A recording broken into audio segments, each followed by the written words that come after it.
نحمده ونصلي على رسوله الكريم اما بعد فاعوذ باللہ من الشیطان الرجیم بسم اللہ الرحمن الرحیم محترم سامعین ناظرین السلام علیکم ورحمۃ اللہ وبرکاتہ۔ حضور نبی کریم صلی اللہ علیہ وسلم نے ارشاد فرمایا کہ یہ رمضان المبارک کا بابرکت مہینہ ہے، عظمتوں والا، رحمتوں والا، اور اس مبارک مہینے کے اندر 4 کاموں کی کثرت کے ساتھ حکم فرمایا ہے۔ 4 باتیں یا 4 عمل کس مبارک مہینے کے اندر کثرت کے ساتھ کرتے رہیں۔ کہ سب سے پہلی چیز اللہ کے پیغمبر نے ارشاد فرمائی کہ کلمہ توحید لا الہ الا اللہ، اس کی کثرت کریں، کثرت کے ساتھ اس کلمے کو پڑھتے رہیں۔ یہ وہ عظیم کلمہ ہے کہ اسی کلمے کے پڑھنے سے انسان اسلام میں داخل ہوتا ہے۔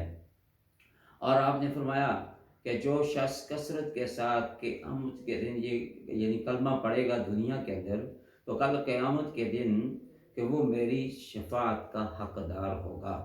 حضرت موسیٰ علیہ السلام کے بارے میں آتا ہے کہ انہوں نے بارگاہ سمدیت میں عرض کی کہ یا باری تعالیٰ، مجھے کوئی خاص وظیفہ، کوئی خاص عمل، کوئی خاص کلمہ بتائیں کہ جس سے میں آپ کو یاد کرتا رہوں۔ ارشاد ربانی ہوا کہ لا الہ الا اللہ پڑھا کرو۔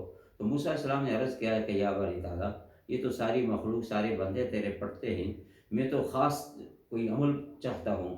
اللہ رب العالمین کا ارشاد مبارک ہے کہ اے موسیٰ، کہ 7 آسمان اور اس میں جتنے بھی چیزیں ہیں، 7 زمینیں اور اس کے اندر جتنی بھی چیزیں ہیں، وہ سب کے سب ایک پلے میں رکھ دی جائیں، اور دوسری طرف صرف یہ کلمے والا پرزہ لا الہ الا اللہ کاغذ پہ لکھا ہو، اگر وہ رکھ دیا جائے تو فرمایا کہ وہ جھک جائے گا وزن کے اعتبار سے۔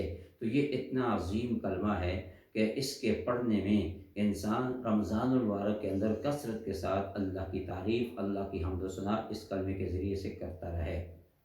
اور دوسری چیز فرمایا کہ اس مبارک مہینے کے اندر استغفار کی کثرت کریں، اللہ رب العالمین سے اپنے گناہوں کی معافی مانگیں، استغفار کریں، مغفرت اور بخشش اپنی خطاؤں اور لغزشوں کی مانگتے رہیں، تو اللہ رب العالمین اپنے اس بندے کی گناہوں کو معاف فرما دے گا، بخش دے گا۔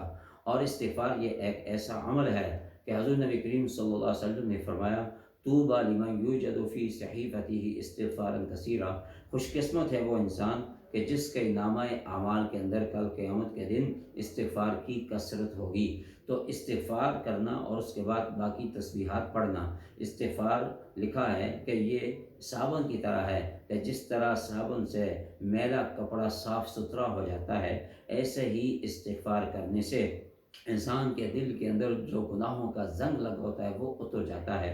اور پھر اس کے بعد باقی اگر تسبیحات سبحان اللہ، الحمدللہ، لا الہ الا اللہ پڑھے گا تو وہ خوشبو کی مانند ہے، اس انسان کے ایمان کے اندر نکھار پیدا ہو جائے گا۔ تو اس لیے فرمایا کہ استغفار کی کثرت کرنا۔ اور تیسری چیز فرمایا کہ اللہ سے جنت کو طلب کرنا، جنت مانگنا۔ اللہ نے جنت ایمان والوں کے لیے بنائی ہے، اسلام والوں کے لیے، مسلمانوں کے لیے بنائی ہے، اور جنت کو روزانہ آراستہ کیا جاتا ہے، سجایا جاتا ہے روزہ داروں کے لیے، ایمان والوں کے لیے۔ تو اس لیے فرمایا کہ اللہ سے جنت کی طلب کرتے رہیں۔ اور چوتھا کام اللہ کے پیغمبر نے فرمایا کہ رمضان کے اندر کثرت کے ساتھ کیا کرو، فرمایا کہ وہ جہنم سے پناہ مانگو، جہنم کے عذاب سے، اور اللہ کے اس جہنم کے عذاب سے پناہ مانگا کرو۔ تو جہنم کے عذاب سے پناہ مانگنا اور جنت کی طلب کرنا اس مبارک مہینے کے اندر کثرت کے ساتھ یہ 4 کام ہیں۔ اس لیے لکھا ہے کہ اگر یہ تسبیح پڑھ لی جائے تو اس کے اندر یہ چاروں چیزیں آ جاتی ہیں۔